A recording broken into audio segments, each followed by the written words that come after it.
claiming at least 3 lives with ferocious 185-mile-an-hour winds. That monster hurricane, the strongest ever on record in the Atlantic Ocean, slamming into the Caribbean already, turning deadly, ravaging islands. This image showing Barbuda right in the center of Irma's eye. The Prime Minister saying some 90% of the island's buildings are destroyed. Destroyed. Destroyed. Destroyed.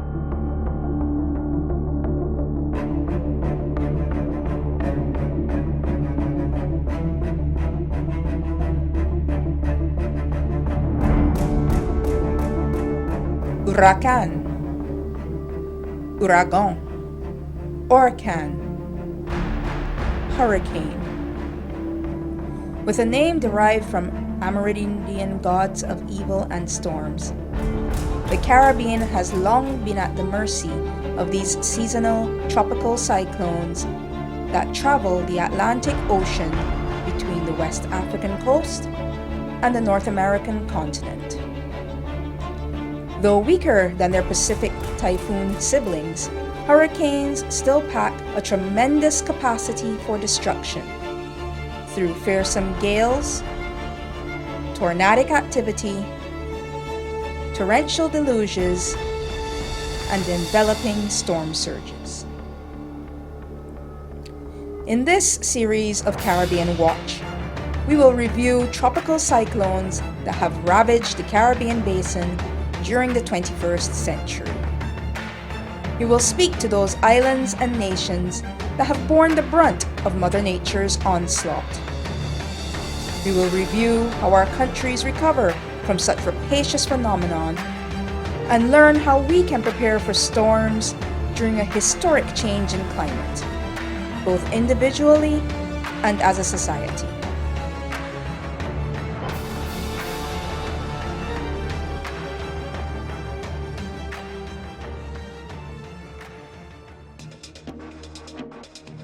A tropical cyclone, or hurricane, is a large revolving storm, varying in size from 100 to 1,500 kilometers in diameter, accompanied by violent, destructive winds, heavy rains, and high waves and tides. The hurricane season in the Northern Hemisphere runs from June 1st to November 30th, with the most active storm period ranging from mid-August to mid-October. The average hurricane season sees 12 named storms, with 6 of these being hurricanes. An average of 3 of these hurricanes are likely to become major cyclones. Hurricanes are more than just one large thunderstorm and have a few main components. Convective rings are spiraling bands of rainstorms with gusty winds that extend from and encircle the hurricane's core. The strongest ring of thunderstorms and gales that shield the very heart of the cyclone is called the eye wall. The eye wall is typically the most dangerous part of a hurricane. The core, or eye of a hurricane, is, on land, a warm, calm center, free from most winds and rain. At sea, the eye is an extremely dangerous nexus of converging waves, which can be as high as 90 feet or 27.5 meters. The Saffir-Simpson hurricane wind scale is used by meteorologists to classify the strength of hurricanes. The intensity of a landfalling hurricane is expressed in terms of categories ranging from 1 to 5 that relate wind speeds and potential damage. Any storm of category 3 or higher is considered a major hurricane. The scale is exponential in nature, thus the difference between categories can greatly affect damage expectations. For example, a category 4 hurricane would be expected to cause 100 times the damage of a category 1 storm. However, any tropical weather system can be dangerous, both during and outside of the hurricane season. During the hurricane season, the following weather systems should also be monitored. Tropical waves, which consist of organized rain showers and thunderstorms, originating in the tropics or subtropics, and having maintained a lifespan for at least 24 hours. Tropical depressions, which develop from tropical waves, with a defined circulation and maximum sustained winds of 38 miles per hour or 62 kilometers per hour. Tropical storms, which are organized systems of thunderstorms with defined circulation and maximum sustained winds of 39 to 73 miles per hour or 63 to 118 kilometers per hour. At this point, meteorologists will name the storm and actively advise nations of watches and warnings. A storm surge is a devastating, large dome of water, 50 to 100 miles wide, that sweeps across the coastline near where a hurricane makes landfall.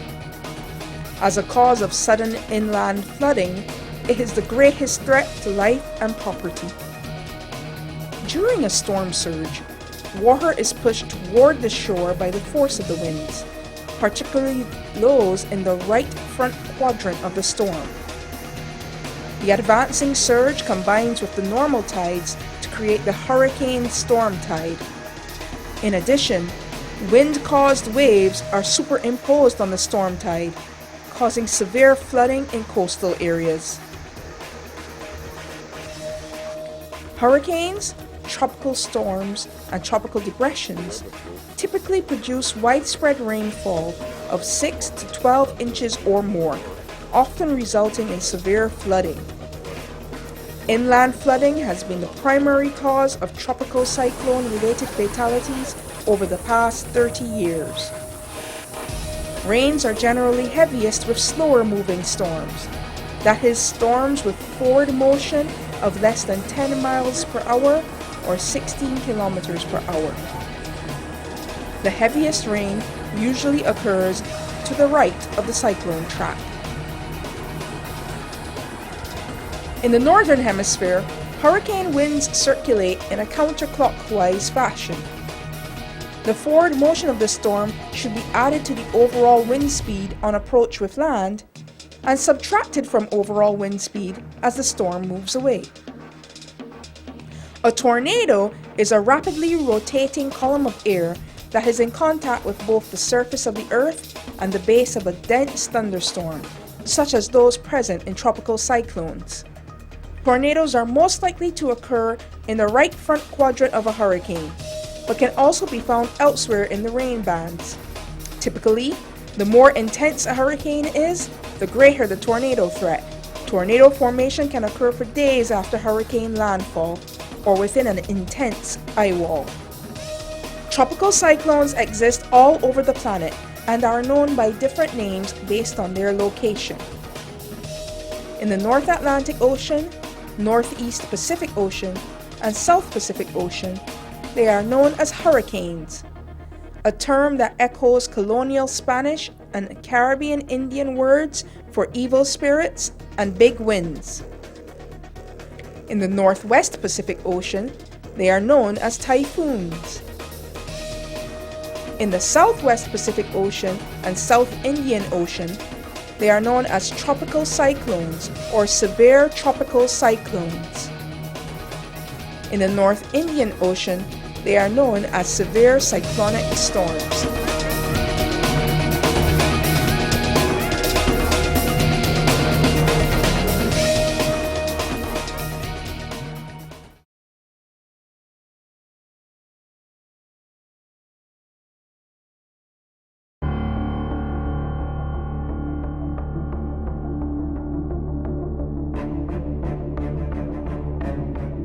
The Northern Caribbean consists of the large islands, namely Puerto Rico, Hispaniola, shared between Haiti and the Dominican Republic, Jamaica, the Cayman Islands, and the largest island, Cuba.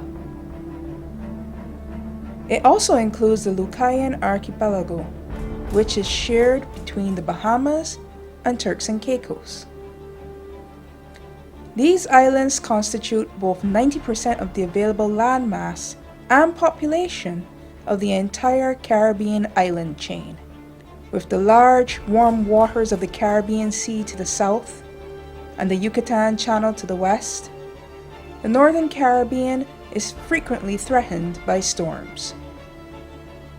Chief meteorologist at the Caribbean Institute of Meteorology and Hydrology, or CIMH, Mrs. Kathy Ann Caesar, along with her fellow colleagues in climatology and hydrology, are leading the region's research in tropical cyclones and other severe weather events.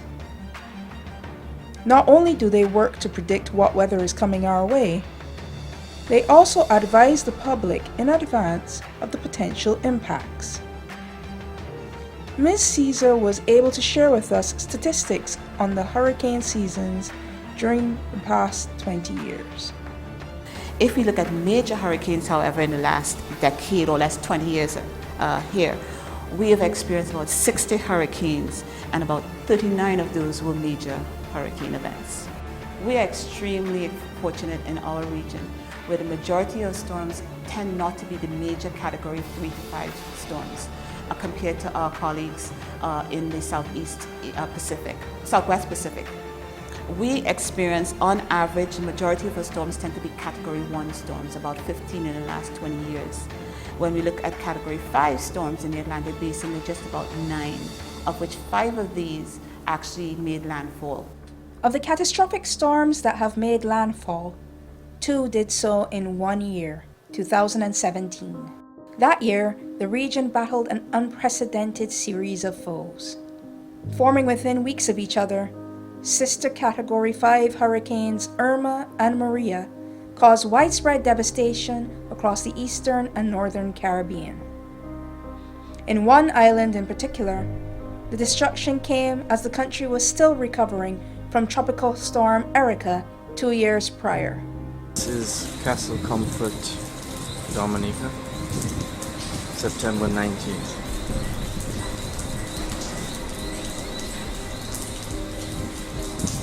On September 18th, you could not see beyond these trees. Every leaf, every branch was stripped off of these trees. For the 3.75 years that I have lived in Dominica, I have never been able to see a view from this perspective. It's always been blocked by trees, leaves, branches, very thick trees.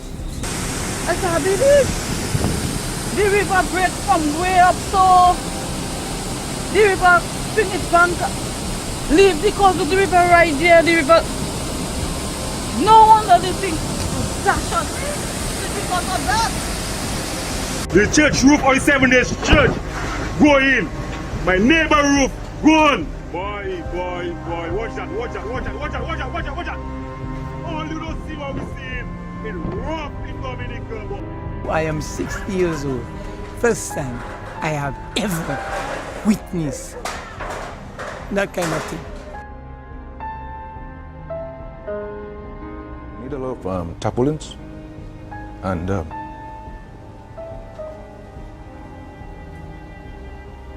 supplies.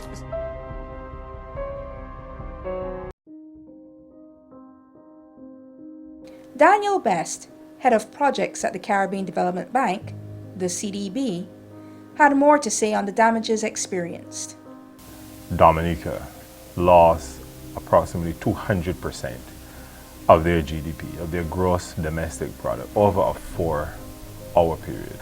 In the post-Maria period, the entire country was without electricity. Yeah? So, you know, from that we can tell that persons couldn't get back to work. The public service, as we know it, was absolutely decimated. In Barbuda, where the entire country had to be, the entire island rather, had to be evacuated. This is an entire island of persons who could not go to work, who couldn't send the children to school, And these are the level of, these are the kind of impacts that we're talking about. Wish this are nobody life, and I don't want to see a next hurricane like this. I grew up in Barbuda. I witnessed Hurricane Lewis, and compared to that, this has been something that I've never imagined experiencing. It was horrible, it was devastating, it was sad, and it was tragic. And to see and hear everything that happened, being in the middle of it, being here, it's the most horrible thing that could happen here or anywhere else in the world. Over 3,000 deaths were recorded, while total damage reached over $250 billion US dollars, cementing the 2017 season as the costliest in recorded history, as well as the deadliest hurricane season since 2005. Additionally, there were 3 simultaneous active hurricanes: Irma, Jose, and Katia, an occurrence not seen since 2010. Finally, and most alarmingly, there was the formation of 10 hurricanes in succession: Franklin, Gert, Harvey, Irma, Jose, Katia, Lee, Maria, Nate, and Ophelia, the greatest number of consecutive hurricanes since the beginning of satellite tracking in 1966. Ms. Caesar was able to confirm that the 2017 season was quite extraordinary. With the exception of 2017, the number of hurricanes have been just about average or just below average. We always look at the number of storms that we could potentially have based on the conditions, and what we try to do is give you the best average that we can expect. And then, of course, we look at what happened. So if you look at 2017, where we actually observed 17 named storms, which is above the average of 12, we had 10 hurricanes in 2017, again above the average of 6 hurricanes. And the major thing about 2017 in the Caribbean Atlantic Basin, we had 6 major hurricanes, which is twice the average, which is a 3. But it doesn't require a Category 5 hurricane for the Caribbean to feel significant damage. And contrary to what many people think, it's not the high winds that caused most of the damage during that devastating 2017 hurricane season, or the many that made landfall before. Beyond the damage and death, these kinds of storms have further insidious impacts on our people and our region. Last night was the most devastating experience I ever had in my life, and I am almost 60. I witnessed Hurricane Lewis, but it was never like this. This one is the worst and the most devastated, done more damage to Barbuda than any other storm that we in our lifetime have experienced. This storm came and did some damage to Barbuda. Really, almost 90% of the houses in Barbuda who don't lose the roof, the house crumbles. Some people totally lost. Like me, I am homeless. Mr. Best says that even as the task of reconstructing infrastructure takes center stage, the idea of building back, and building back better, is not just about stronger structures. It's about rebuilding the lives, livelihoods, and life chances of the survivors of these disasters. During the post-disaster period, the level of stress which persons undergo. We know, for instance, that these disasters aggravate poverty. These disasters result in increased uses of alcohol. Severe mental disorder tends to be exacerbated during these periods. And further to this, there's also some level of separation of families during these periods.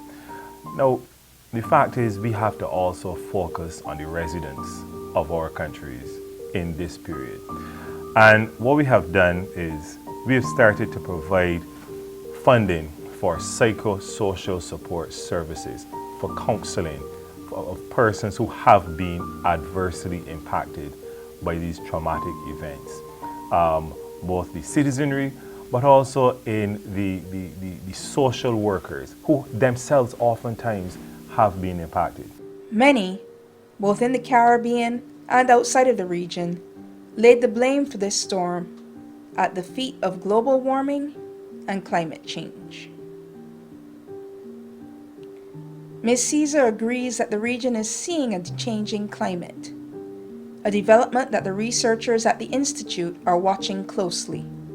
Climate change is definitely one of the aspects we are working here on at CIMH. We are now regionally the Climate Change Center for the region, and we're looking closely at all aspects of climate change and how it affects not only in terms of storms, in terms of our daily lives, everything from tourism to our health, and it's something that we have to monitor. In our next episode, we hear from disaster management officials about preparations for a storm and their response immediately after its passage. We also get a glimpse into the work that is done to help rebuild lives, communities, and countries.